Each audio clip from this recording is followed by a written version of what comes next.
Asociación Camino Anima Mundi presenta. Y damos la bienvenida a este nuevo espacio de reflexión. Pues me gustaría arrancar proponiendo que imaginemos por un momento una situación bastante paradójica. A ver, cuéntame. Supongamos que, cualquier mañana, al encender las noticias, con la pantalla devolviendo imágenes de conflictos interminables, crisis humanitarias por todas partes, desigualdad, en fin, un ruido ensordecedor de caos. El pan nuestro de cada día, lamentablemente. Exacto.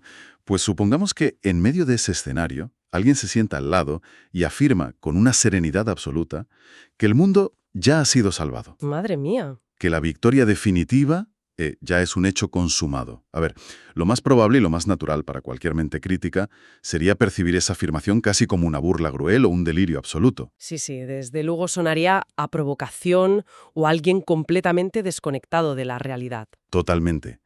Sin embargo, en nuestra inmersión de hoy, el propósito es justamente adentrarnos en las profundidades de esa aparente locura. Que de locura tiene poco, fíjate. Claro, nuestra exploración se va a centrar en desgranar lo que, dentro de las enseñanzas y todo el vasto material documental de Antonio Oliver, se denomina el concepto 07. Un concepto fundamental. Y la misión de este encuentro es entender por qué esa afirmación tan chocante no es un insulto a la inteligencia, sino, digamos, la puerta de entrada a una de las paradojas más agudas y más hermosas de la experiencia humana.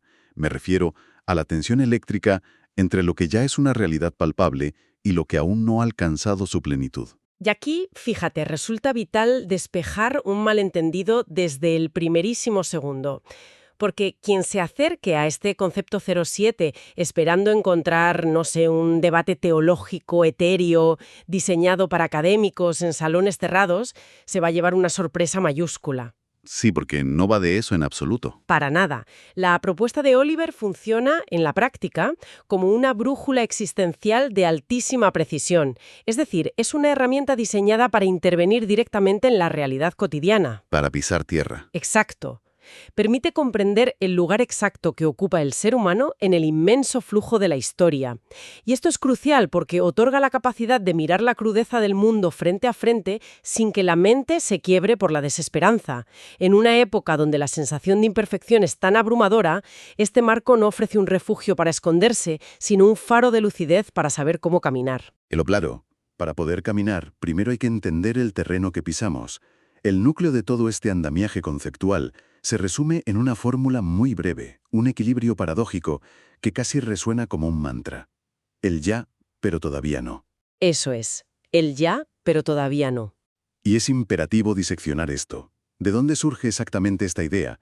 ¿Y cuál es la mecánica interna que la hace funcionar dentro del pensamiento de Oliver?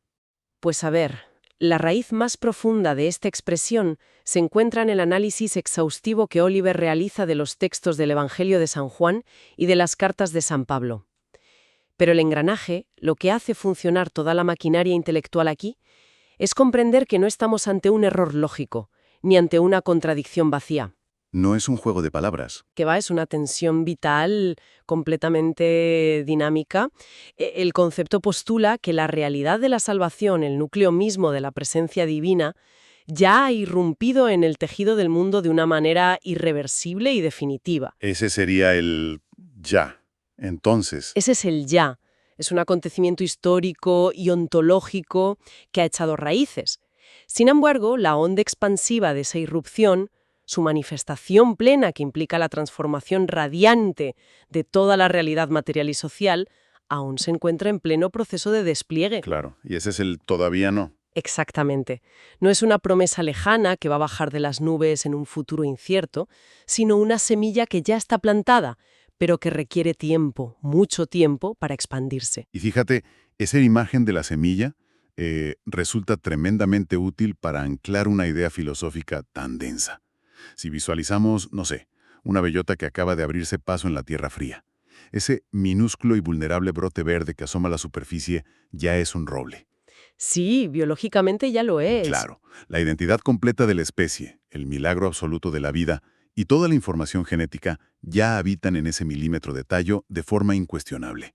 Ahí el ya es rotundo. Pero, al mismo tiempo, salta a la vista que ese pequeño brote, que podría ser aplastado por cualquier pisada en cualquier momento, todavía no es el árbol inmenso y majestuoso capaz de dar sombra a un bosque entero. Es una tensión tremenda. Existe una fricción innegable, casi dramática te diría, entre lo que ese brote ya posee en su esencia más íntima y la magnificencia a la que está llamado a convertirse, atravesando pues el filtro implacable del tiempo. Y si me permites tirar de esa metáfora butámica y llevarla al terreno de la experiencia humana, es cuando surge la pregunta más incómoda de todas.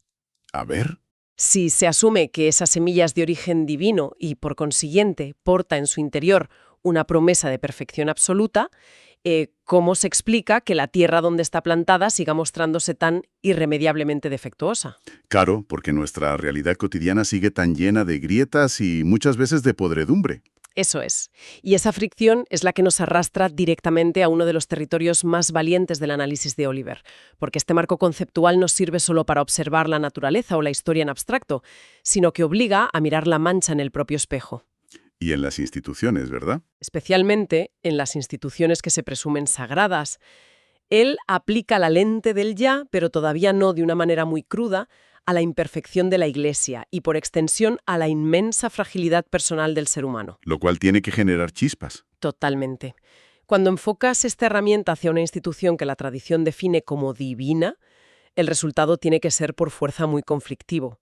Es profundamente conflictivo, pero al mismo tiempo, fíjate, es lo único que aporta una dosis de realismo sanador. O sea que Oliver no esquiva el bulto. No huye del problema en absoluto. Acude a esta tensión vital para explicar un fenómeno que escandaliza a muchos. El hecho de que la Iglesia, entendida en su fundamento como la presencia de Cristo en el mundo, que sería su ya innegociable, pueda exhibirse a lo largo de los siglos y, bueno, en el telediario de hoy, como algo que, usando sus propias palabras, está muy sucio. Llena de bajezas, de errores históricos, de miserias. Exacto. Lo que este concepto revela es la convivencia dramática entre el ya de su origen puro y el todavía no de la inmadurez humana. Las manos que custodian el misterio divino al final siguen siendo manos de barro, falibles, muy torpes. Y entiendo que esto también aplica a nivel psicológico, a la intimidad de cada uno. Sí, desciende hasta el fondo de la psique humana. Alivia esa frustración devastadora que cualquier persona siente al confrontar su propia mediocridad moral o sus fracasos cotidianos. Desde este prisma, el individuo ya posee la dignidad inalienable de ser hijo de Dios, pero como advierten los textos clásicos, aún no se ha manifestado lo que seremos. Es una mirada de profunda compasión. Hacia nuestra condición de obras de arte inacabadas, a medio esculpir en el taller. Esa es la imagen perfecta, sí. Y plantear un dilema crítico. Adelante. Porque si empezamos a explicar la negligencia institucional, o los abusos de poder, o las constantes caídas personales bajo este paraguas tan cómodo del todavía no se corre el inmenso riesgo de que esta profundidad filosófica degenere en una simple coartada. Ya entiendo por dónde vas. Claro, es muy fácil imaginar a alguien diciendo, bueno, como habito en la era del todavía no, pues es lógico que mienta, que sea egoísta o que la institución sea corrupta. Es lo que toca, ¿no? ¿Cómo se evita que un concepto tan hermoso acabe legitimando el conformismo más vulgar? Oliver es verdaderamente quirúrgico al cortar de raíz esa excusa. El todavía no, jamás, y subrayo jamás, funciona como un eximente de responsabilidad. No te quita la culpa. No es un permiso cósmico para sentarte en el sofá a observar la decadencia, ni un cheque en blanco para tolerar la injusticia con una sonrisita resignada. De hecho, opera exactamente al revés. ¿En qué sentido? Pues en que tomar conciencia pura de la inmensa distancia que separa la pureza del ya de la suciedad del todavía no, genera una exigencia feroz. Reconocer que el mundo es una obra inacabada no invita a la pereza, obliga a remangarse y a mancharse las manos trabajando. O sea, si ves la mancha en el espejo, no dices, bah, es normal. Dices, reconoce que es una mancha que profana el espejo y límpiala con todo tu esfuerzo. Pero hazlo sabiendo que estás dentro de un largo proceso de maduración, no en un fracaso definitivo. Exige una voluntad inquebrantable que destierra cualquier rastro de letargo. Y fíjate que esta idea de arremangarse y trabajar nos obliga a dar un giro radical en la forma en que el ser humano percibe el transcurso del tiempo. Porque la historia ya no puede entenderse como un simple tiempo de descuento. Para nada. Para quien nos escucha, es muy común sentir que la vida es como los minutos de la basura al final de un partido que ya está decidido, donde uno simplemente bota el balón esperando que suene la bocina final. Pero si él todavía no exige acción, el tiempo se revela de pronto como un inmenso espacio de gestación. Gestación, exacto. Porque, a ver, en una sala de espera, la actitud es intrínsecamente pasiva. Alguien se sienta en una silla de plástico, mira el móvil, hojea una revista vieja y aguarda a que una voz diga su nombre. Nada de lo que se haga en esa silla acelera el reloj. No hay transformación ahí. Ninguna. Sin embargo, un embarazo es diametralmente opuesto. Es un proceso invisible desde fuera durante mucho tiempo, pero en el interior hay un desgaste y una actividad metabólica frenética. Todo el organismo está trabajando sin descanso para formar pulmones, nervios, algo completamente nuevo. El futuro se está fabricando en las entrañas del presente. Y esa distinción, tan gráfica, entre la sala de espera estéril y el útero en ebullición, es la puerta de entrada a lo que Oliver denomina la contemporaneidad. Contemporaneidad. Sí, el futuro, esa plenitud final, no es un bloque de mármol estático que nos espera inmóvil al final de un pasillo en el tiempo. Ese futuro ya está filtrándose hacia atrás, actuando secretamente en el tejido de nuestro presente mediante chispazos de eternidad. Y para que esto no se quede en pura poesía, Oliver articula 3 herramientas conceptuales muy precisas. La primera es la solidaridad 1, 2, 3. Vale, pues detengámonos ahí un momento con lentitud pedagógica, porque los números a veces pueden volver abstracta la idea. ¿Cómo se dibuja este mapa de 3 etapas en la historia humana? A ver, es un esquema evolutivo y a la vez espiritual. La etapa 1 representa toda la larguísima preparación histórica de la humanidad, esas eras de búsqueda a tientas en la oscuridad. Los cimientos, por así decirlo. Sí. Luego llega la etapa 2, que es el punto de inflexión absoluto. Corresponde a la encarnación en la historia, el momento exacto en que lo divino se hace materia. Ese es el gran ya. El punto de no retorno. Eso es. Y finalmente, la etapa 3 señala hacia el horizonte, hacia la salvación definitiva y la plenitud total de la especie, que es nuestro gran todavía no. Nosotros nos encontramos habitando, trabajando y sufriendo en la etapa 2, intentando empujar la realidad con todas nuestras fuerzas hacia la etapa 3. Pero claro, si estamos en esa etapa 2, empujando la pesada roca de la historia hacia la etapa 3, la pregunta evidente es, ¿qué motor tiene la fuerza suficiente para moverla? Porque la inercia del mundo, el peso del cinismo, el puro agotamiento social siempre tiran hacia abajo. Aquí es donde, imagino, entra en juego el segundo concepto clave, la famosa masa crítica. Exactamente, ahí radica la fuerza motriz. La masa crítica se define como el esfuerzo altamente consciente y activo de una minoría lúcida. El objetivo de esta minoría es lograr que ese ya del espíritu se expanda hasta impregnar a toda la especie humana. Y para comprender cómo opera esta minoría sin caer en imágenes de ejércitos o revoluciones ruidosas, pensemos en el mecanismo de la levadura, dentro de la masa de pan. Una analogía estupenda. Es que una cantidad minúscula de levadura, que a simple vista casi que desaparece al mezclarse con kilos de harina, no se impone por la fuerza bruta. No grita, no hace aspavientos. Simplemente, por el hecho de estar viva y activa en su interior, metaboliza su entorno, contagia su dinamismo biológico, oxigena esa harina pesada y hace que todo el bloque, inevitablemente, fermente y crezca. Es un proceso silencioso pero imparable. ¿La masa crítica operaría de esta misma forma? Transformando las estructuras sociales desde su interior más cotidiano. Es el mecanismo perfecto para ilustrarlo. Y fíjate, esa fermentación lenta y constante de la masa crítica prepara el escenario para el tercer concepto de esta tríada, que es la hora de uno. Oliver toma como arquetipo fundacional la muerte y resurrección de Jesús.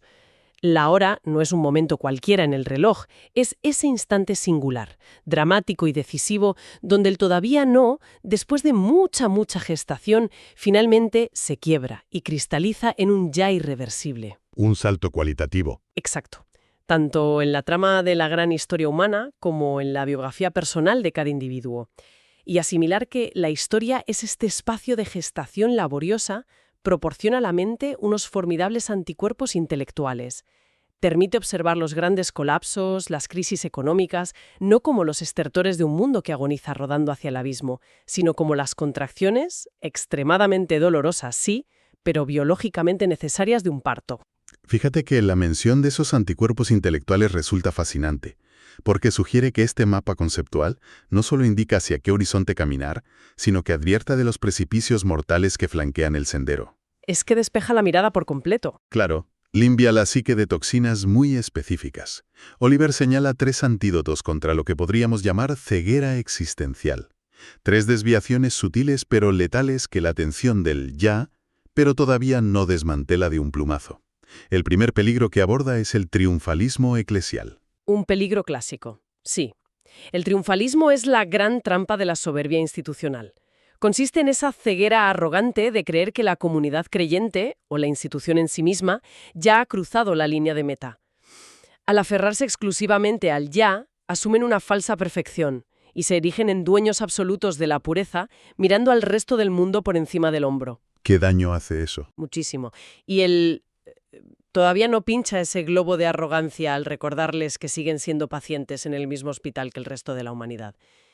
El segundo gran peligro es el escapismo espiritual, que es la alienación de considerar que la verdadera salvación es un negociado exclusivo del más allá. Y a ver, es vital entender por qué el escapismo resulta una tentación psicológica tan irresistible. Porque afrontar la pobreza sistémica, sanar los traumas estructurales de una sociedad, intentar aportar algo de luz en la política, es un trabajo desgarrador. Y muy sucio. Sucio, y que rara vez da frutos a corto plazo.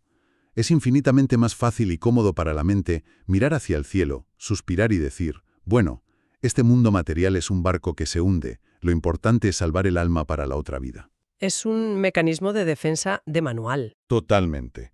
Pero al afirmar que el ya ha irrumpido en la historia material, el pensamiento de Oliver arranca la mirada de las nubes y fuerza a la persona a bajar la vista hacia el barro. Te obliga a reconocer que la tierra que pisas es un espacio sagrado que requiere ser cultivado, no abandonado a su suerte. Esa es la clave. El escapismo abandona la tierra por un cielo mal entendido. Pero fíjate, es el tercer error el que indiscutiblemente actúa como el ácido más corrosivo de nuestra época: el nihilismo. Es que es absolutamente imprescindible detenerse en el nihilismo. Porque, siendo brutalmente francos, hoy en día no es una postura marginal, es la trampa intelectual por defecto para cualquier persona medianamente informada. Es lo que se respira en el ambiente. Aplasta la psique.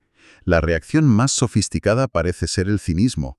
La mente levanta las manos y concluye, mira, nada de esto tiene un propósito. Es un caos ciego e indiferente. Claro, porque es un refugio muy seductor. Si nada tiene sentido, entonces nada duele de verdad y no hay responsabilidad de arreglarlo. Te anestesia. Por lo tanto, ¿de qué manera exacta la propuesta de un sentido velado logra rescatar a una mente que ya ha blindado sus muros con el cinismo? Pues mira, esa es la gran batalla por el alma del individuo contemporáneo. El nihilismo construye toda su argumentación sobre una premisa engañosa.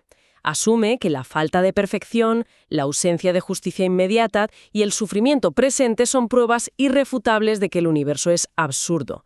Es como si alguien observara una casa medio construida, con ladrillos tirados y polvo por todas partes, y concluyera que el arquitecto no existe y que el concepto de casa es una mentira. Una locura de razonamiento si lo piensas así. Claro, la genialidad de la tensión dialéctica de Oliver reside en dinamitar esa premisa introduciendo el factor del tiempo. Sostiene con firmeza que el sentido ya está presente, ya habita y palpita en el núcleo más profundo de la realidad, pero debido a la limitación actual de nuestra visión y al estado inmaduro del mundo, permanece velado. Aún no es evidente. Está tapado. Eso es.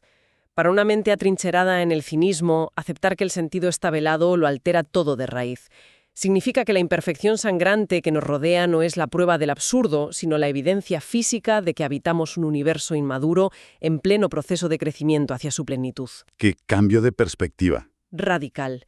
Al purgar la miada de triunfalismos huecos, de escapismos cobardes y de la parálisis del nihilismo, el ser humano queda instalado en un estado de lucidez asombroso, pisando la tierra con una firmeza completamente diferente. Y claro, todo este imponente andamiaje filosófico tarde o temprano tiene que desembocar inevitablemente en la experiencia íntima.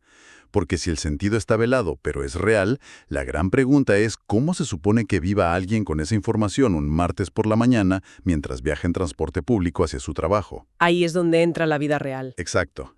Y aquí emerge en la obra de Oliver lo que se define como una espiritualidad de la inquietud, coronada por una expresión de una belleza punzante, el inconsolable descontento. Para hacer esta idea visceral y cercana, se puede pensar en la figura de un artista, un pintor frente a su lienzo. A ver, esa imagen. Ese pintor, Al estar en su estudio mezclando colores, siente una paz inmensa y profunda, porque sabe que está cumpliendo el propósito de su vida, está haciendo exactamente aquello para lo que nació. Ese es su. Ya, su certeza interior. Pero, al dar la pincelada, mira el cuadro y siente un descontento inconsolable, casi te diría un dolor físico, porque la pintura en la tela todavía no logra capturar la luz perfecta y deslumbrante que él es capaz de ver con total nitidez en su imaginación. Experimenta simultáneamente la paz de la vocación cumplida y la tortura de la obra inacabada. Es que esa analogía del pintor captura milimétricamente el estado emocional y espiritual que propone Oliver. Es una tensión que, llevada a la vida ordinaria, se sostiene sobre 3 pilares revolucionarios. El primer pilar es la aceptación serena de la imperfección. Al entender que estamos en pleno proceso de pintura, se aprende a mirar las crisis, ya sea una ruptura personal, la pérdida de un empleo o una convulsión política, no como fracasos irreversibles, sino como los dolores y las contracciones de lo nuevo que pugna por nacer. ¿Y el segundo pilar supongo que rompe con lo convencional? Rompe los esquemas religiosos más tradicionales, sí. Se trata de vivir la vida eterna hoy. Antonio Oliver es radical en este punto. La vida eterna no es una sala VIP a la que se accede mágicamente después del funeral. La vida eterna empieza en el número 2 de nuestra etapa histórica. Aquí y ahora. Se despliega en la carne, en los huesos y en el asfalto. Bajo esta óptica, cuando una persona realiza un acto genuino de perdón que le cuesta el orgullo o un gesto anónimo de amor incondicional, no está simplemente siendo buena persona. Está haciendo descender un fragmento literal, tangible y real del cielo sobre la tierra. Eso dota de un peso infinito a las decisiones más minúsculas y rutinarias. Y asumo que esto nos lleva al tercer pilar, que es el que permite sostener todo ese esfuerzo sin desmoronarse por el cansancio, ¿no? Así es. Y ese tercer pilar es lo que él llama la paciencia histórica. Es la comprensión profunda de que toda la trayectoria humana es un larguísimo, complejo y a menudo tortuoso rodeo en dirección hacia Dios. Y en medio de ese rodeo, la misión ineludible de cada individuo es empujar tenazmente el presente hacia ese futuro luminoso que ya late en nuestro interior. Ir sumando poco a poco. Cotidianos para construir lo que Oliver denomina maravillosamente el cuerpo de cosecha. El inconsolable descontento, por tanto, no es ansiedad clínica ni estrés moderno. Es el cansancio noble del artesano que sabe que está esculpiendo una obra maestra infinita. Al hacer una pausa y contemplar el inmenso territorio que hemos recorrido en esta inmersión, resulta francamente sobrecogedor el paisaje que queda al descubierto. Hemos partido de esa frágil semilla que guarda el destino invencible del bosque. Un viaje profundo. Hemos atravesado la valentía de reconocer la mancha de barro en el espejo personal y en las instituciones más altas, entendiendo que esa mancha no es un permiso para la dejadez, sino un grito que exige transformación. Hemos logrado reconceptualizar la pesadilla de la historia humana, dejando de verla como una sala de espera pasiva, para empezar a honrarla como un útero gigantesco en plena gestación, lleno de vida. Nos hemos equipado con antídotos feroces para evitar los precipicios del orgullo arrogante, la huida cobarde hacia las nubes y el cinismo esterilizante de nuestra era. Y finalmente desembocamos en la extraña y poderosa belleza de vivir atravesados por esa inquietud fecunda, por ese inconsolable descontento del artista. Es conmovedor comprobar cómo la tensión viva de este, ya pero todavía no, consigue dotar de una dignidad inabarcable e infinita nuestro frágil tiempo presente, abrazando la realidad por muy imperfecta, polvorienta o caótica que parezca a simple vista.